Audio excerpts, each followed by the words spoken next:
નમસ્કાર મિત્રો, આપનું સ્વાગત છે આપણી યુટ્યુબ ચેનલ પંચાયતના ખજાનામાં। તો આજે આપણે આ વિડીયોમાં રેશન કાર્ડ ઈ કેવાયસી એટલે કે જે રેશન કાર્ડ આધાર સાથે લિંક કરવાનું છે તેના માટેના સમાચાર જોઈશું। અને હા મિત્રો, દરેક રેશન કાર્ડ ધારકે પોતાના તમામ સભ્યોનું ઈ કેવાયસી કરાવવું ફરજિયાત છે। અને હજી સુધી અમારી ચેનલને સબસ્ક્રાઇબ ન કરી હોય તો લાઇક, શેર અને સબસ્ક્રાઇબ જરૂર કરજો, જેથી કરીને આવી અવનવી માહિતી અમે સૌપ્રથમ તમારા સુધી પહોંચાડી શકીએ।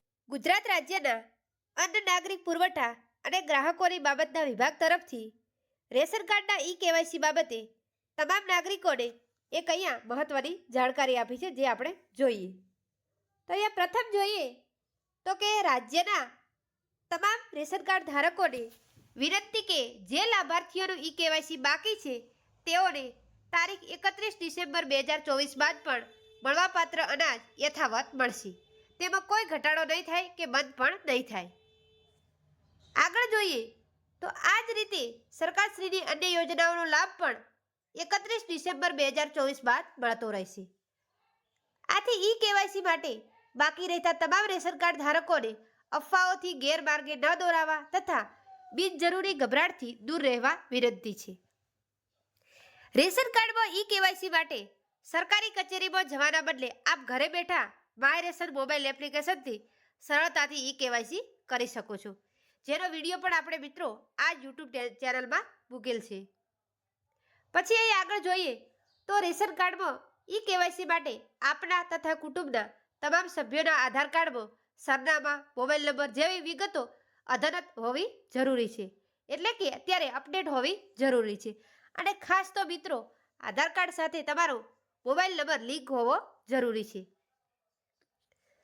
પછી અહીંયા આધાર કાર્ડમાં સુધારા માટેની જાણકારીમાં જોઈએ તો આધાર કાર્ડમાં સરનામામાં સુધારો ઘરે બેઠા થઈ શકે છે। આ માટે UIDAIની વેબસાઇટ www.uidai.government.in પર માય આધાર વિકલ્પ પસંદ કરવાનો રહેશે। આધાર કાર્ડમાં ફેરફાર કરવા પાત્ર વિગતો પસંદ કરીને જરૂરી દસ્તાવેજ અપલોડ કરવાનો થશે। આધાર કાર્ડમાં મોબાઈલ નંબરના સુધારા માટે આપ નજીકની પોસ્ટ ઓફિસ, બેંક, ઈ ગ્રામ કેન્દ્ર, ઝોનલ કચેરી અથવા જનસેવા કેન્દ્ર પર જઈને સુધારો કરી શકો છો। અને ઘેર બેઠા પોસ્ટ ઓફિસમાં કઈ રીતે અરજી કરી શકાય તેનો પણ વિડીયો મિત્રો આપણે આ ચેનલમાં મૂકેલ છે। આપની નજીકના આધાર કેન્દ્રની જાણકારી માટે અહીંયા એક વેબસાઇટ આપેલી છે, તે પોર્ટલ પરથી તમે મેળવી શકો છો।